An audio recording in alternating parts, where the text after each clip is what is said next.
Hello friends, welcome back to my channel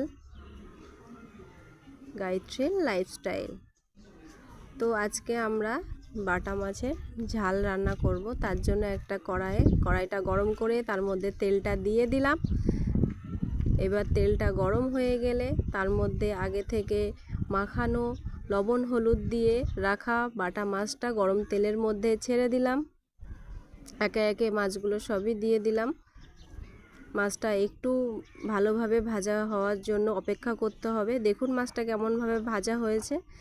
এবার মাছটাকে উল্টে পাল্টে দিতে হবে, না হলে মাছটা পুড়ে যাবে। এবার মাছগুলো তুলে নিয়ে সেই তেলের মধ্যে আগে থেকে কেটে রাখা পেঁয়াজগুলো সব দিয়ে দিতে হবে। এবার ভালোভাবে খুন্তি দিয়ে এটা ভালোভাবে নেড়ে নিতে হবে। পেঁয়াজটা একটু লাল লাল হওয়া অবধি অপেক্ষা করতে হবে।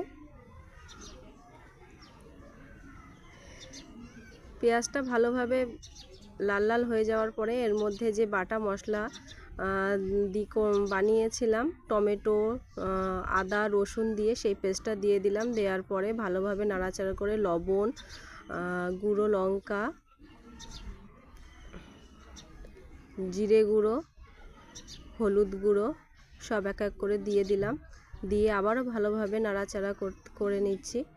ভালোভাবে নেড়ে নিতে হবে মশলাগুলো, না হলে সব মশলাগুলো দলা পাকিয়ে যেতে পারে।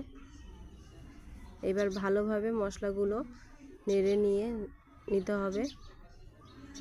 এর মধ্যে কয়েকটা কাঁচা লঙ্কা দিয়ে দিলাম। আবারও ভালোভাবে নেড়ে নিই।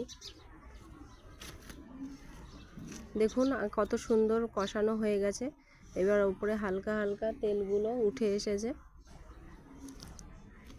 এবার এর মধ্যে জল দিয়ে দেব পরিমাণ মতন।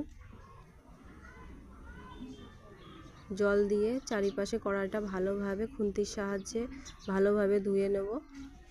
এবার দেখুন কত সুন্দর জলটা ফুটে উঠেছে। জলটা ভালোভাবে ফুটে উঠলে এর মধ্যে আগে থেকে ভেজে রাখা মাছগুলো সব দিয়ে দেব। দিয়ে খুন্তির সাহায্যে একটু ঝোলের মধ্যে মাছগুলোকে একটু ডুবিয়ে দেব, তাহলে মাছগুলোর মধ্যে ঝোলটা ভালো যাবে। ভালোভাবে ফুটে উঠলে এবার এর মধ্যে গরম মশলা দিয়ে দেব। গরম মশলা দিয়ে আবারও খুন্তির সাহায্যে একটু ভালোভাবে নেড়ে দেব। এইভাবে তৈরি হয়ে গেল আজকে আমাদের বাটা মাছের ঝাল। এটা গরমে খেতে খুবই ভালো লাগবে। আপনারাও বাড়িতে ট্রাই করবেন আর জানাবেন কেমন লাগলো।